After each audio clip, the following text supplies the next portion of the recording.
অনেকদিন শহরে থেকে বাড়ির পালা হাঁস মুরগিকে অনেক মিস করছিলাম, তাই আজকে হাঁসের মাংস রান্না করে ফেললাম, সাথে চিটা রুটি। তো আসসালামু আলাইকুম বন্ধুরা, সবাই কেমন আছেন?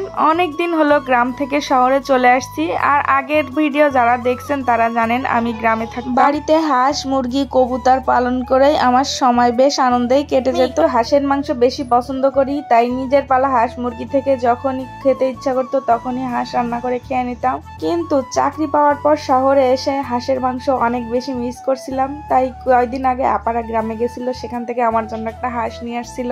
আমার বড় আপা অনেক যত্ন সহকারে এই হাঁসটা আমার জন্য পাঠিয়ে দিয়েছে যাতে আমি রান্নার ভিডিও করতে পারি। ও রান্না করে দিতে পারতো, কিন্তু আমি যাতে ভিডিও করতে পারি তার জন্য ও আমার এই উপকারটা করে দিয়েছে। এদিকে বক বক করতে করতে হাঁসটা পরিষ্কার করে তারপরে হলুদ মাখিয়ে সেটাকে পুড়িয়ে নিয়েছি যাতে গায়ের কালারটা ভালো দেখা যায়। আজকে হাঁসের মাংস রান্না পরিষ্কার সবগুলো আমি নিজেই করেছি, কারোর এটা হেল্প লাগেনি। শুধু হ্যাঁ, আমার আপা একটু মশলা বেটে দিয়েছে। তারপরে সব মশলা টসলা সবকিছু রেডি করে নিয়ে চলে আসলাম নদীর পাড়ে। আজকে নদীর পরে খোলা হাওয়ার মাঝে বসে বসে হাঁসের মাংস রান্না করব। নদীর পাড়ে খোলামেলা জায়গায় বসে রান্না করতে অনেক বেশি ভালো লাগছিল, আবার কষ্ট হচ্ছিল, কারণ আজকে গ্যাসের চুলায় গ্যাসটা বারবার উড়ে যাচ্ছিল কারণ অতিরিক্ত বাতাস। তারপরেও বাতাসের মাঝে কষ্ট করে রান্না করতে বেশ ভালোই লাগছিল, কারণ এখানে বসে কেউ আমাকে ডিস্টার্ব করছিল না, আমি আমার একার মতো রান্না করছিলাম। আমাদের সাতক্ষীরা অঞ্চলের প্রায় সব ঘরেই যখন হাঁসের মাংস রান্না হয় তাতে নারিকেলের দুধ দেওয়া হয়, এতে হাঁসের যে একটা গন্ধ থাকে সেটা চলে যায় আর খেতেও বেশ ভালো লাগে। তবে যশোরে এসে দেখছি এখানকার প্রায় অনেকেই নারিকেল টুকরো টুকরো করে হাঁসের মাংসের ভিতরে দেয়, কিন্তু সেটা খেতে আমার খুব একটা ভালো লাগে না, মিষ্টি মিষ্টি লাগে। তার থেকে এইভাবে রান্না করলে বেশি ভালো লাগে। তো এখানে আমি হাঁসের মাংসটা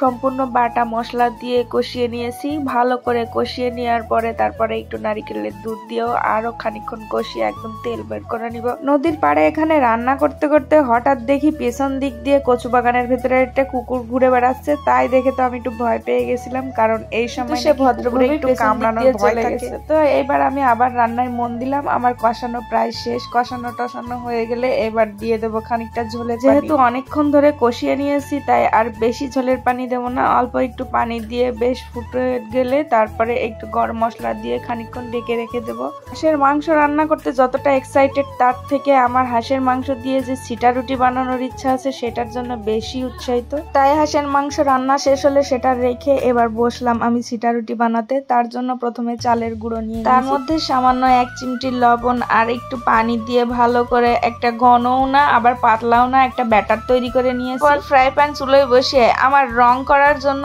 আনা একটা নতুন ব্রাশ দিয়েই আমি একটু তেল ভালো করে এর গায়ে লাগিয়ে নিলাম। তারপরে যে চালের গুঁড়োর ব্যাটারটা ছিল এরকম ভাবে ছিটিয়ে ছিটিয়ে পুরো ফ্রাই প্যানে দিয়ে দিচ্ছি। আর ফ্রাই প্যানে করার একটা সুবিধার সাথে সাথে এটা শুকিয়ে উঠে যাচ্ছিল, এইভাবে আমি বেশ কিছুটা গোলা ছিটিয়ে ছিটিয়ে পুরো কড়াইতে দিয়ে নিলাম। তারপরে এবার কিছুক্ষণ ঢেকে দিতে হবে, কিছুক্ষণ বলতে 1 মিনিট মতো ঢেকে দিলেই হবে। তারপরে এবার ওটা উঠিয়ে আরেকটা এবার দিয়ে দিলাম। এভাবেই আমি কয়েকটা পিঠা বানিয়ে নেব। প্রথমের পিঠাটাই আমার সব থেকে বেশি ভালো হয়েছিল, তারপরে মাঝখানে একটু পিঠাটা ঝামেলা হয়ে গেছিল তাই সেগুলো স্কিপ করে দিয়েছি। পরে বেশ সুন্দরভাবে সবগুলো পিঠা উঠে যাচ্ছিল, দেখে আমার মনটা পুরো খুশি খুশি হয়ে যাচ্ছিল, কারণ এগুলো আমি রেগুলার বানাই না, আমার আম্মুরা খুব সুন্দর বানাতে পারে, কিন্তু আমার বানানো যদি খারাপ হয় তাহলে আমার মনটা খুব খারাপ হয়ে যাবে। এই জন্য যখনই এটা দেখেছি তখন আমার অনেক বেশি ভালো লেগেছে যে আমি নিজেই কত সুন্দর করে আম্মুদের মতো পিঠা বানাতে পারছি। চিটা রুটি আর হাঁসের মাংস এটা আমাদের সাতক্ষীরার একটি ঐতিহ্যবাহী খাবার। অন্যান্য জায়গায় হয়তো রুটি কিংবা চাপটি দিয়ে খেতে পারে, কিন্তু আমাদের এদিকে